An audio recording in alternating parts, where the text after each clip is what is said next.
Hello everyone, welcome to the session. IBPS PO 2024 prelims exam की आठों shift खत्म हो चुकी है। 19th और 20th यानी आज और कल आपका आईबीपीएस पीओ प्रीलिम्स का पेपर हुआ।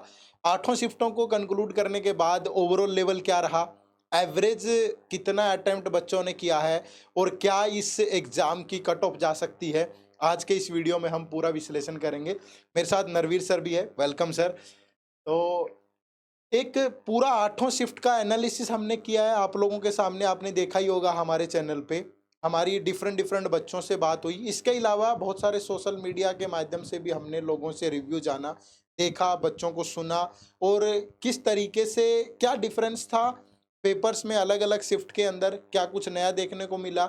ये बहुत सारे मुद्दों पे बात हुई है बच्चों से, तो उसको कंक्लूड करेंगे वन बाय वन।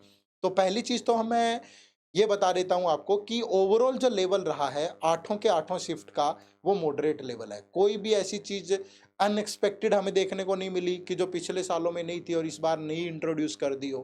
ठीक है। और दूसरा जो नंबर ऑफ अटेम्प्ट है वो तो हम आपको बताएंगे ही कि बच्चों ने कितने एवरेज अटेम्प्ट हमारे अकॉर्डिंग निकल करके आए हैं, लेकिन कोई अनएक्सपेक्टेड चीज़ नहीं थी। पेपर लाइन पे है सारी की सारी चीज़ें। तो मैं पहले नरवीर सर से ही बात करूंगा कि सर आपको क्या लगता है कि इंग्लिश के अंदर आठों के आठों शिफ्ट में आपने एनालिसिस भी किया, देखा है, क्या नया है? यानी जो बच्चे अभी दे करके आए हैं पेपर, उनके लिए क्या सीख है, या जो अगले सालों में देंगे उनके लिए क्या क्या सीख है? Thank you sir. सर नया तो ऐसा कुछ भी नहीं आया अब की बार, मतलब वही जो हम बच्चों को हमेशा सजेस्ट करते रहते हैं: reading comprehension, cloze test, fill in the blanks, error detection, word replacement, phrase replacement, word reshuffle, sentence rearrangement. तो अलग अलग शिफ्ट में अलग अलग क्वेश्चन थोड़े बहुत देखने को मिले, बट कुछ कॉमन क्वेश्चन जो हर शिफ्ट में आए ही हैं वो हैं: रीडिंग कॉम्प्रिहेंशन हर शिफ्ट में आया है, एरर डिटेक्शन हर शिफ्ट में आया है, फिल इन द ब्लैंक्स हर शिफ्ट में आए हैं, रीअरेंजमेंट के भी क्वेश्चन कहीं ना कहीं हर शिफ्ट में देखे गए हैं। रीडिंग कॉम्प्रिहेंशन के अंदर सिनोनिम एंटोनिम के क्वेश्चन कम से कम एक दो या तीन तो आए ही हैं हर उसमें। तो मतलब बेसिकली आठों शिफ्ट कहीं ना कहीं इन लाइन ही रही हैं। कोई एक आधी शिफ्ट है जिसमें, जैसे हमने आज मॉर्निंग फर्स्ट शिफ्ट में देखा कि मैच द कॉलम एक क्वेश्चन डाल दिया, एक ही क्वेश्चन डाला है, लेकिन थोड़ा बहुत हल्का बिल्कुल मतलब नाम मात्र जिसको हम बोल सकते हैं डिविएशन है। नहीं तो जो हम एक्सपेक्ट कर रहे थे पेपर उसी लाइन पे था। कोई मुश्किल भी नहीं था, कोई ट्रिकी ऐसा कुछ भी नहीं था कि बहुत मुश्किल दे दिया हो। बहुत मॉडरेट सा पेपर आया और बच्चों ने अच्छा अटेम्प्ट किया है। तो मेरे हिसाब से सर कुछ नया नहीं है। जो बच्चे अगले साल की तैयारी कर रहे हैं उनके लिए भी मेरा सजेशन यही है कि सबसे पहले अपने यही टाइप्स जो आपको हम बता रहे हैं पहले इनको मास्टर कर लो, क्योंकि इनमें से कुछ टाइप्स तो आएंगी ही आएंगी। मे भी हो सकता है अगले साल कुछ एक दो क्वेश्चन चेंज हो जाए, लेकिन कोई ऐसा ओवरहॉल नहीं देखने को मिलेगा अगले साल भी जहां तक हम एक्सपेक्ट कर रहे हैं। तो यही क्वेश्चन इन लाइन पे ही, इन्हीं को आपको फोकस करना है और यही सिलेबस आपका अगले साल के लिए भी चलेगा। Thank you sir. इसके अलावा इंग्लिश में तो नरवीर सर ने आपको बताया ही। क्वांट और रीजनिंग की अगर मैं बात करूं तो क्वांट में भी कोई ऐसी अनएक्सपेक्टेड चीज़ें नहीं थी। स्पीड मैथ के 10 क्वेश्चन लगभग हर शिफ्ट में थे। किसी शिफ्ट में क्वाड्रेटिक इक्वेशन अप्रोक्सीमेशन रही, किसी शिफ्ट में नंबर सीरीज और अप्रोक्सीमेशन रही। और डीआई की अगर बात करें तो 3 डीआई हर एक शिफ्ट में है और तीनों डीआई में एक कैसलेट डीआई सारी की सारी शिफ्ट में है। और इसके अलावा बाकी ये डीआई जो है वो डबल पाई चार्ट पे है, कहीं टेबल पे है, कहीं लाइन ग्राफ पे है, डबल लाइन पे है। और अर्थमेटिक के 10 से 11 क्वेश्चन। ठीक है। तो ओवरऑल ये भी मॉडरेट लेवल का ही रहा और कोई ऐसा चेंज नहीं है कि अलग टाइप की चीजें आपको देखने को मिली हो। हाँ, 19 अक्टूबर की फोर्थ शिफ्ट में हमें क्वांटिटी कंपैरिजन के क्वेश्चन देखने को मिले हैं, लेकिन ये एक्सपेक्टेड है, आ सकती हैं ऐसी चीजें, तो वो देखने को मिला। अदरवाइज क्वांट में कोई बड़ा चेंज नहीं है। इसके अलावा अगर रीजनिंग की बात करूं तो रीजनिंग में भी पजल और सीटिंग अरेंजमेंट चार चार सभी में है, किसी में 5 भी है, तो कहीं 20 क्वेश्चन है, किसी में 24 क्वेश्चन है। तो इस टाइप से सीटिंग अरेंजमेंट और पजल रही है, ट्रेंड वही रहा है। फ्लोर फ्लैट वाली पजल है। इसके अलावा आपकी कैटेगरी वाली पजल है, ईयर और डेट वाली पजल है। या इसके अलावा आपका सीटिंग अरेंजमेंट की बात करूं तो uncertain number of person, double row वाली है, सर्कुलर अरेंजमेंट है। तो यही सारी चीजें बार बार घुमा के पूछेगी। लेकिन खास बात ये थी कि हर एक अरेंजमेंट के अंदर, हर एक पजल के अंदर वेरिएबल भी साथ में दिए गए थे। ठीक है। इसके अलावा अगर हम दूसरे डिफरेंट टॉपिक्स की बात करें तो किसी शिफ्ट के अंदर सिलोगिज्म इनइक्वालिटी रहा।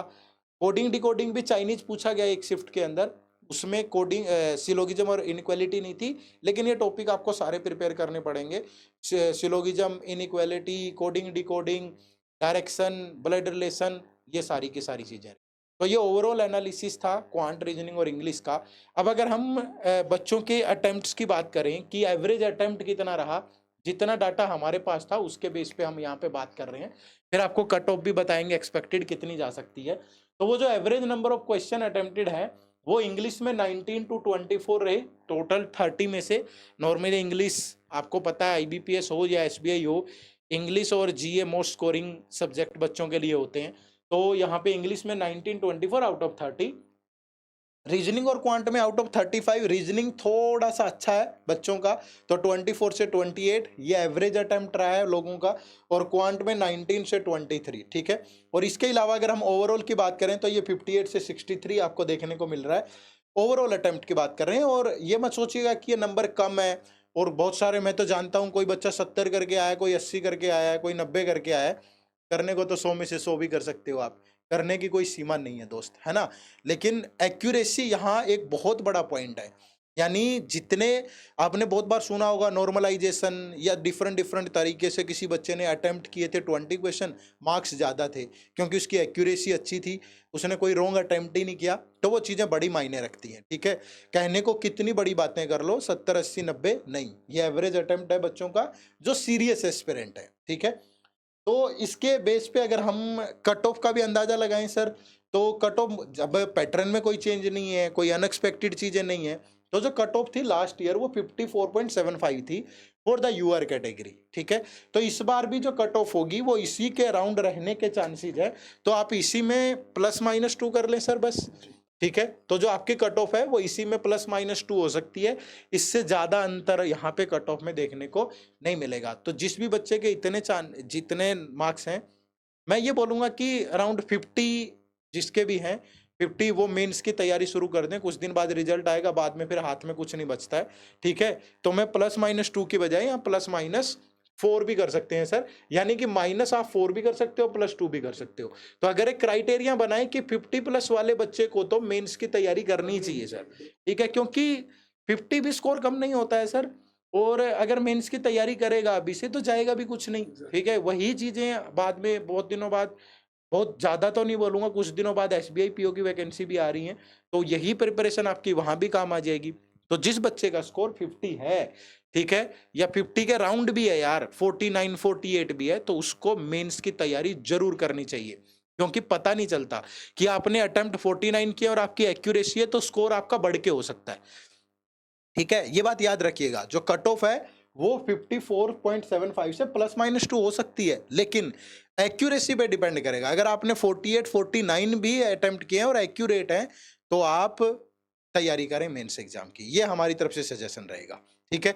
तो नरवीर सर आप क्या कहना चाहोगे एंड में? बिल्कुल सही है सर, मेरे को भी यही लग रहा है कि कोई ज़्यादा डिविएशन नहीं देखने को मिला है। पैटर्न सेम रहा है, डिफ़िकल्टी लेवल भी पिछले साल जैसा रहा है, तो हम कट ऑफ को भी कहीं न कहीं उसी पे एक्सपेक्ट करते हैं। कोई नंबर ऑफ वैकेंसी भी बहुत ज़्यादा डिविएशन नहीं देखने को मिला है सच इस साल।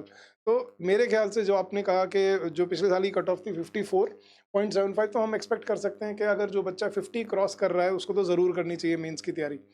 और 50 मतलब 52 +-3 बोल सकते हैं सर। 52 +-3 में अगर हमें लग रहा है कि इसके बीच में रेंज करनी चाहिए आपकी कट ऑफ। मैं एक्सपेक्ट कर रहा हूँ कि 54 53 की रहेगी, 52 भी आ सकते हैं, मे बी हो सकता है, बट 52 +-3 मेरे हिसाब से इस साल की कट ऑफ होनी चाहिए सर। ठीक है, एक पॉइंट हम यहाँ ऐड कर रहे हैं, एक्यूरेसी पे बहुत कुछ डिपेंड करता है। आप ये मत सोचिए कि मैंने 52 क्वेश्चन ही नहीं अटेम्प्ट किए सर, आपने 50 अटेम्प्ट किए हैं, लेकिन आपकी एक्यूरेसी 100% है, तो यकीनन उस स्कोर में इजाफा होता है। तो आप ये थोड़ा सा ध्यान रखिएगा इन बातों का। हमने कट ऑफ बोला है, आपके अटेम्प्ट आपकी एक्यूरेसी दोनों चीज़ें मैटर करेगी, ठीक है जी। तो यही था इस सेशन में। उम्मीद करूंगा कि आप मेंस की तैयारी अभी से शुरू करेंगे बिना किसी देरी के, और एक बेहतरीन रिजल्ट आपका इंतजार कर रहा होगा। तो wish you all a very good luck. Bye bye, take care.